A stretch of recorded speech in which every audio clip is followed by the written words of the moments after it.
So after you change your oil, you're going to have to reset the dash display, and you do that by putting your key in there. Just turn it to the on position, depress the gas pedal 3 times in 10 seconds. I did it. Then you turn it off, wait a second, turn it back on.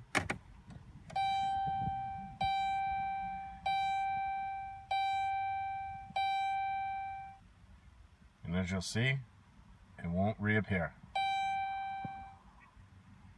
And that's it. That's how you reset the change oil on your Dodge Grand Caravan.